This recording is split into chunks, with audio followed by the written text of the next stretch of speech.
na carta de Paulo aos Romanos, capítulo 5, versículo 3.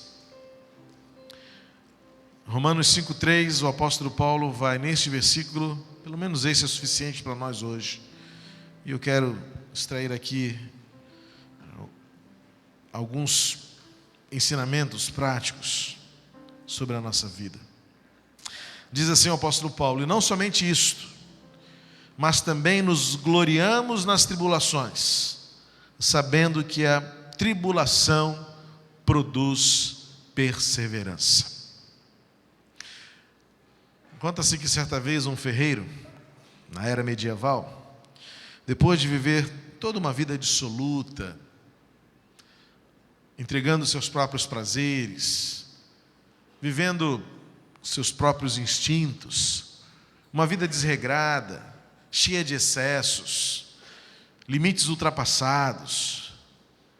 Depois de algum tempo de vida, ele decidiu entregar a sua alma, o seu coração a Deus por meio de Jesus Cristo. Durante muitos anos ele entendeu que a sua vida tinha significado por causa de Jesus. Mas juntamente com essa decisão veio também algumas dificuldades. Este ferreiro começou, com o passar dos anos, a enfrentar agruras, privações. E certa vez um amigo da juventude esteve com ele e disse assim: meu amigo, eu lembro-me da nossa juventude, e na época você não tinha esses problemas. Será que realmente valeu a pena você ter entregue a sua vida como você tem feito, a sua fé, vendo que isso não tem trazido tantos resultados quanto você esperava? Porque olhando daqui, a sua vida parece que não vai para frente. E ele então olhou para o seu amigo e disse: parece que você tem razão, mas quero dizer a você que não tem. E ele então disse para o seu amigo: olha, aqui no meu trabalho como ferreiro, eu recebo semanalmente muitas encomendas de trabalho. E eu sou um especialista em fazer espadas, e você sabe que o meu trabalho é difícil. Eu recebo do minerador o aço bruto, não é? O ferro bruto, e preciso então trabalhá-lo para que eu possa produzir as espadas que eu vendo e outros utensílios que eu também aproveito para fazer. Mas não é um trabalho fácil. Eu pego esta peça, coloco num fogo, num calor infernal, e preciso que esta peça fique vermelha, viva, incandescente. E então eu, com as minhas ferramentas, começo a martelá-la, cortá-la, lapidá-la, moldá-la, até que ela fique da forma que eu creio que ela precisa ficar. Quando então eu percebo que ela já está pegando a forma que eu preciso que ela fique, eu mergulho-a imediatamente no balde com água. O barulho é estarrecedor. O aço grita, literalmente. E então, quando eu tiro do balde, vejo se a peça ficou boa e me alegro quando aquela espada ficou do jeito que eu queria. Mas nem sempre é assim. Algumas vezes, quando eu aqueço o ferro, quando eu modelo a espada e quando eu coloco dentro da água, ao tirar, descubro que o material não era bom e o ferro aparece todo rachado. E eu então, infelizmente, tenho que jogar fora. Sabe, meu amigo, o que eu tenho aprendido de Deus na minha vida é que Deus também está me lançando sobre um calor intenso, porque Ele quer moldar a minha vida, porque Ele precisa me deixar do jeito que Ele quer que eu seja. Quando Ele muitas vezes me coloca dentro de um balde de água fria, o choque é tão grande que a vontade é também gritar. Mas eu desejo que todas as vezes que Ele me tirar e olhar para mim, veja-me da forma como Ele quer. Eu não quero ser jogado num monte de ferro velho. Este ferreiro e esta ilustração nos faz entender o que Paulo está querendo dizer com este texto, versículo 3, que pode nos causar um certo escândalo, usando a racionalidade e a lógica humana. Paulo diz que ele se alegra na tribulação. Como é possível alguém gloriar-se, alguém achar benefício, alguém encontrar algo de bom enquanto Deus opera em nós, algo que nos causa dores, algo que nos causa pavor, algo que muitas vezes, como aquele ferro em choque, faz-nos também gritar diante do processo de transformação. Mas Paulo diz: eu me glorio na tribulação. Por quê? O apóstolo Paulo consegue enxergar que a tribulação não é um fim em si mesma. Paulo consegue perceber com olhos espirituais que o tempo da privação, que o tempo da escassez, que o tempo da perseguição, que o tempo da fraqueza, que o tempo da confrontação, que o tempo da tempestade nunca representa o fim em si mesmo. Pela lógica do reino de Deus e na vida espiritual, o apóstolo Paulo consegue perceber que há algo além da tribulação, há algo além do sofrimento, há algo além do tempo presente. Eu lembro-me quando Jane teve a Letícia, voltamos do hospital, e ela ainda com muitas dores pós-cesárea, ela passou 2 ou 3 dias ainda com aquela fraqueza, aquele cansaço. E um belo dia eu, no alto da minha experiência masculina, disse para ela assim: querida, eu não consigo sentir o que você está sentindo, mas eu creio que aquilo que hoje parece não ter fim, um dia passará. 2 dias depois ela me voltou a essa história. Disse: lembra que você falou que parece que nunca acaba? Hoje eu já estou bem melhor. Quando sentimos a dor, quando nós estamos no meio do turbilhão, quando estamos no meio da tempestade, quando o vento está soprando o contrário, quando a chuva é forte sobre a nossa cabeça, nós temos a impressão de que nunca mais vai passar. Eu não sei se você tem a mesma percepção que eu, mas eu quero confessar isto aqui. É muito fácil, quando vivemos dias nublados como o de hoje, que nós percamos a noção de como é um dia ensolarado. Hoje mesmo, quando eu saí com a família para almoçar, depois do culto, nós já voltamos no meio da tarde, o tempo já havia fechado drasticamente, já fechou muito. Eu estava pela linha amarela, e antes de entrar no túnel, aquele morro ali de Jacarepaguá já estava todo tomado pelas nuvens, e naquele momento eu tive uma sensação de desconhecer o cenário. Perdemos as contas de quantas vezes passamos por ali, mas aquele cenário especial me chamou a atenção porque tive a impressão de que nunca tinha visto aquele morro ali de Jacarepaguá tão densamente coberto por nuvens como eu vi hoje. E quando eu meditava para esta reflexão da noite, eu pensei: é assim também a nossa vida espiritual. Quando nós estamos no meio da tempestade, nós nos esquecemos como foram os dias ensolarados. Nós temos a tendência de perder de vista como é o cenário, como é o céu, em dias de céu limpo. A sensação que temos é que quando estamos atravessando a tribulação, não existe outra possibilidade, não existe outra visão, não existe outra sequer lembrança de como seria a nossa vida se não houvesse aquela dor. Esta é a natureza humana. Por isso precisamos da fé e precisamos desenvolver a acuidade visual, a habilidade de enxergar espiritualmente a nossa vida, para entender como Paulo olha para as tribulações e diz: mas eu me glorio, eu me alegro, eu agradeço, eu vejo benefício na tribulação que eu enfrento. Porque, segundo o apóstolo Paulo, ele escolheu posicionar-se, ele escolheu ter uma atitude, ele escolheu reagir diferentemente diante das circunstâncias. Porque naturalmente, como eu disse, há pessoas, muitas vezes como eu, que diante da tribulação e em meio à tempestade da vida, não conseguem enxergar outra possibilidade senão aquilo que apenas que os seus olhos veem. Existem aquelas pessoas que não resistem e simplesmente abandonam, desistem. O fogo é difícil demais, o calor é intenso demais, ou o frio pode nos consumir. Os extremos muitas vezes são irresistíveis. E muitos de nós, diante da possibilidade de enfrentar uma tempestade, pensamos logo no atalho: vou jogar a toalha.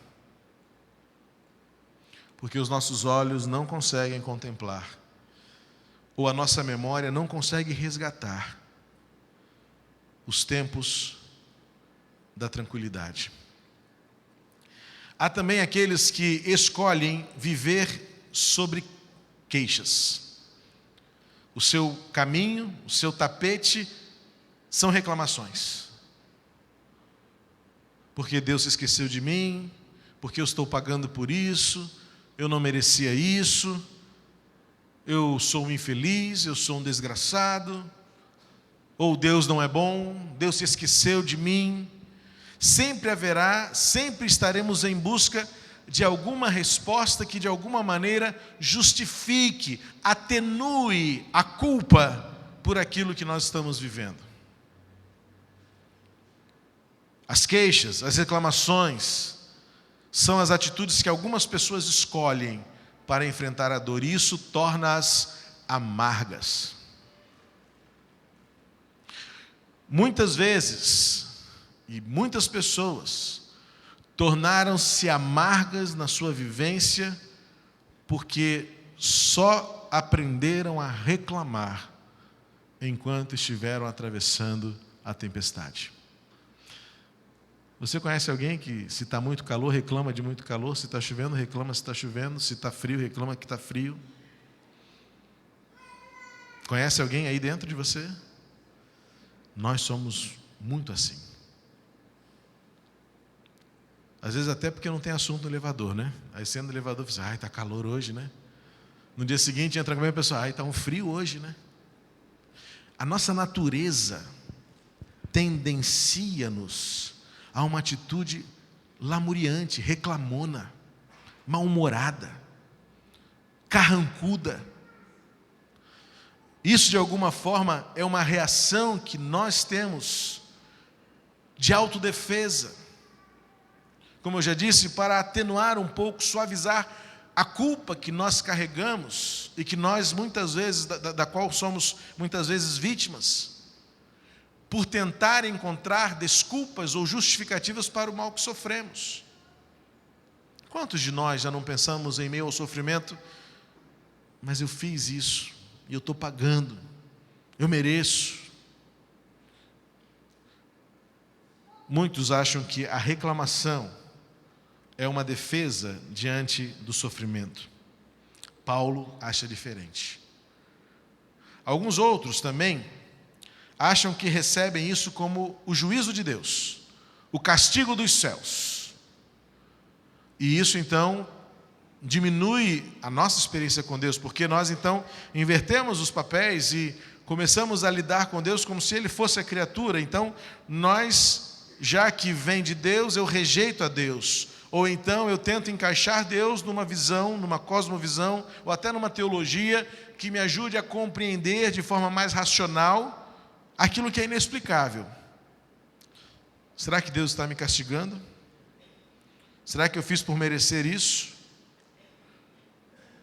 Muitas vezes a gente apenas se acostuma e se acomoda e vive uma vida cristã medíocre, achando que tudo que nós padecemos, tribulações, sofrimento, dores, Deus assim quer. Mas esta atitude não é submissão. Algumas vezes essa atitude até soa como insubmissão. Porque lá no fundo, você diz que Deus quer, mas você fala: mas se eu pudesse, eu mudaria isso. Então não é altruísmo, não é abnegação. No fundo, isto é uma inconformação. Mas parece-me que Paulo usa de uma outra atitude. Primeiro porque a sua declaração é muito confrontadora. Ele diz: Diante das tribulações, eu me glorio. Ou seja, eu vejo vantagem. Eu vejo algo de bom. Eu vejo um resultado além do que os meus olhos possam enxergar. Aqueles que reconhecem que a tribulação pode sim e traz benefícios para aqueles que creem em Deus, para aqueles que confiam em Deus, para aqueles que esperam em Deus. Para o apóstolo Paulo, esta tribulação, ela produz frutos. A expressão que Paulo usa aqui vem da botânica, vem do ciclo da vida. É como uma semente. A tribulação para Paulo, por mais dura que fosse, e ele era um homem experimentado de dores. Se você tem alguma dúvida, depois leia e medite na segunda carta dele aos Coríntios, no capítulo 12, quando ele relata a lista dos seus sofrimentos. Açoites, 40 menos 1, naufrágios, nudez, fome, fuga, prisões, riscos de morte. Paulo faz uma lista grande, mas ele diz: nada disso conseguiu roubar de mim a alegria. E ele termina a sua carta aos Filipenses dizendo: alegrem-se no Senhor. E Paulo estava preso. Para Paulo, não é possível compreender os benefícios da tribulação se nós não tivermos a disposição de enxergar as circunstâncias com os olhos da fé e do amor a Deus. Se amamos a Deus, nós conseguimos encontrar propósito em toda a tribulação que porventura tenhamos de atravessar. Ninguém quer tribulação, ninguém pede por tribulação, ninguém deve pedir por perseguição. Nós não vemos na Bíblia ninguém pedindo. Paulo nunca pediu para ser perseguido, para ser açoitado, para ser preso.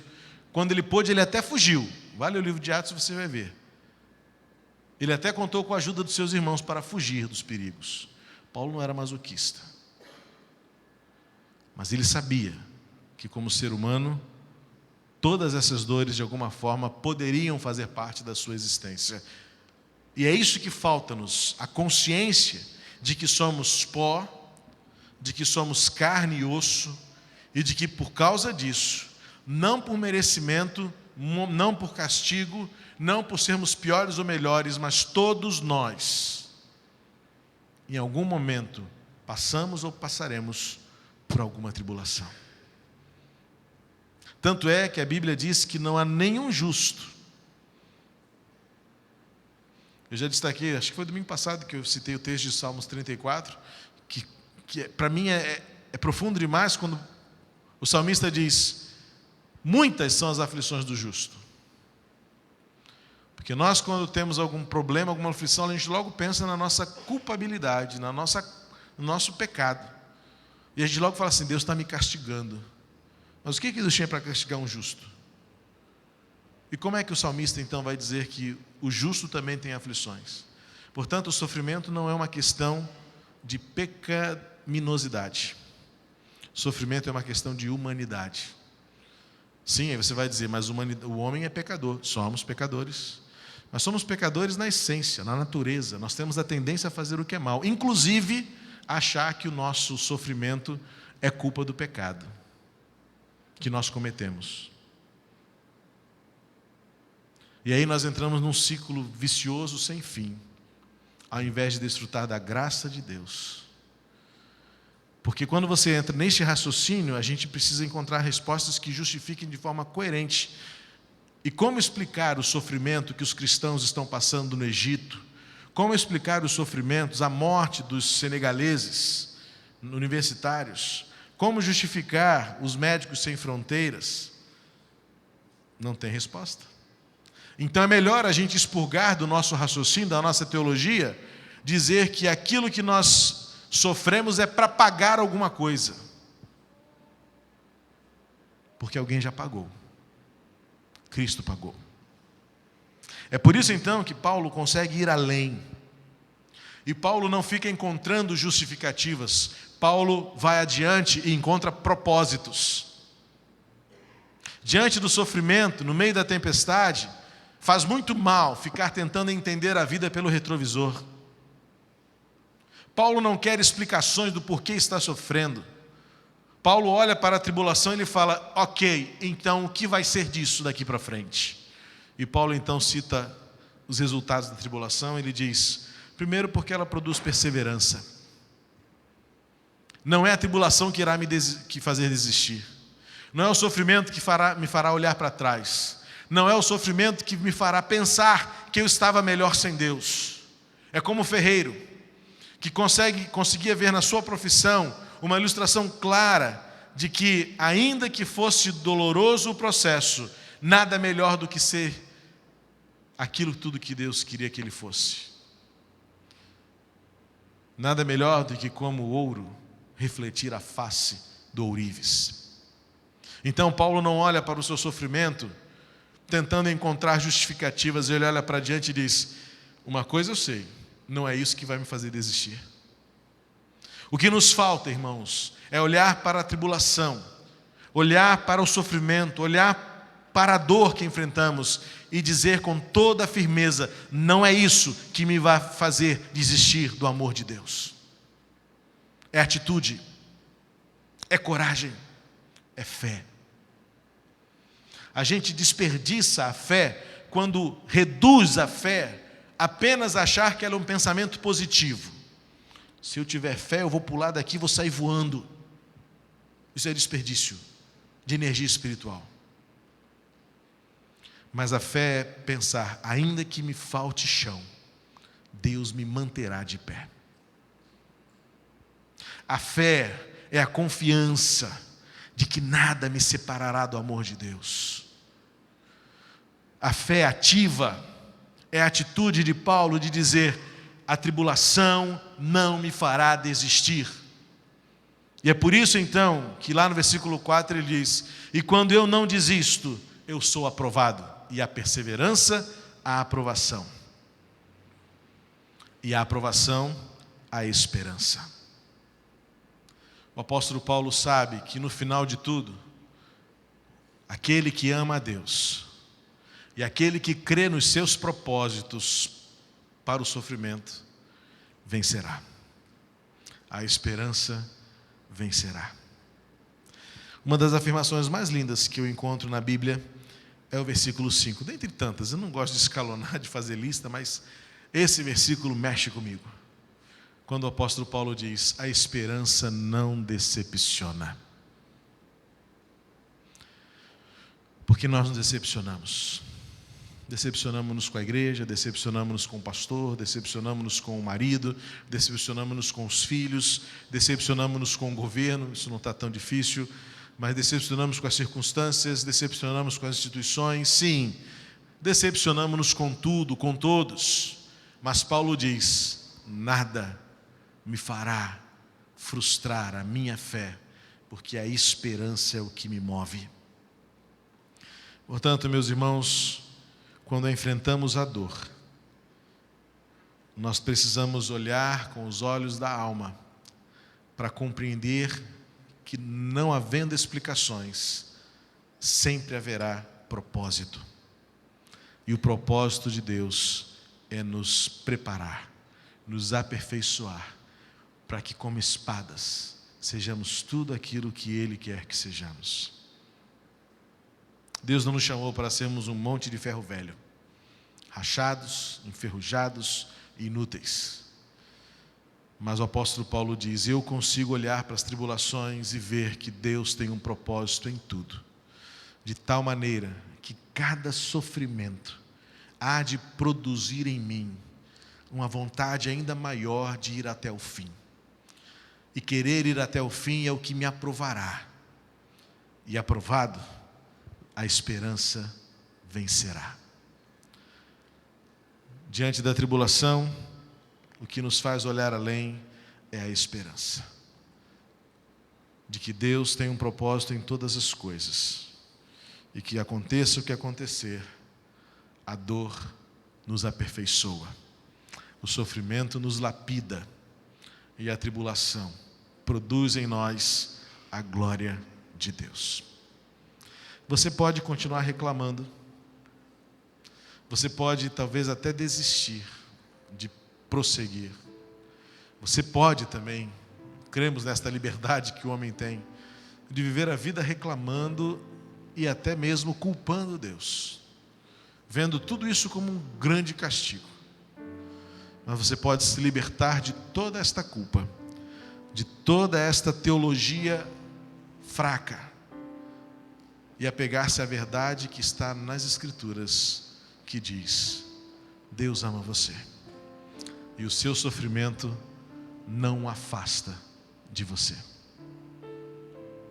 Enquanto sofremos, enquanto atravessamos a tempestade, enquanto contemplamos os montes cobertos de nuvens escuras e pesadas, lembremos-nos que acima das nuvens ainda brilha o sol da justiça. E haverá o dia em que o vento soprará as nuvens por sobre o mar, e nós veremos o céu azul novamente. Porque a tribulação produz perseverança, a perseverança produz aprovação, ou paciência em outra versão, e a paciência e a aprovação produz esperança.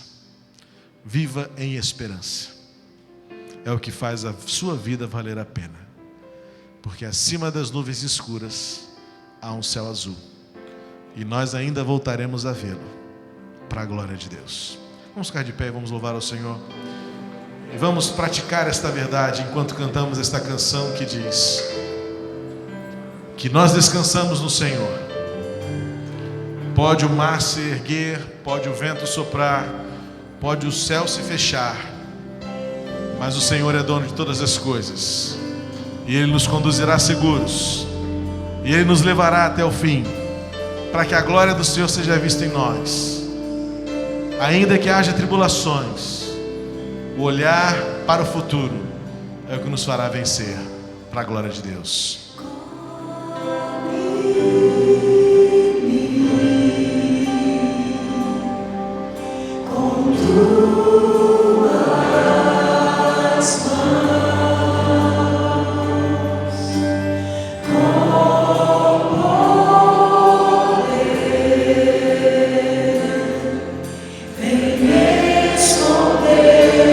Senhor, se trovar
Obrigado, Senhor, porque em meio às tempestades, o Senhor revela a tua glória e o teu amor por nós.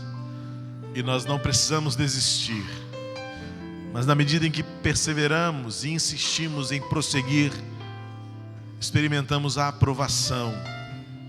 E aprovados, somos coroados com a alegria da vida, o significado e o propósito cumprido em nós. E é por isso que vivemos em esperança. Em nome de Jesus, continua a derramar sobre cada coração a graça necessária para enfrentarmos os tempos de dificuldade, as agruras, os problemas, as crises, o sofrimento. E Pai querido, glorifica o teu nome em nós, de tal maneira que reflitamos a tua glória, que reflitamos a tua face, e que esta geração saiba, por meio do nosso testemunho, que só há um caminho, que é Jesus Cristo, que revela a tua glória de forma perfeita por meio da cruz. Obrigado, Senhor, por esta palavra e por este momento tão especial de culto ao teu nome. E ao despedirmos-nos daqui, Senhor, que a tua paz nos leve em segurança, e que toda a semana que começa hoje seja uma bênção tua para cada um de nós. Que a tua igreja espalhada por onde quer que esteja sejam luzes brilhando, resplandecendo a tua face nesta geração. Que a tua graça, Senhor, por meio de Jesus Cristo, que o teu amor imensurável e que o consolo que vem do teu Espírito Santo sejam ricamente derramados sobre nós, reunidos aqui ou espalhados por onde quer que formos, agora e até o fim, em esperança, para a glória do teu nome entre nós, em nome de Jesus. Amém.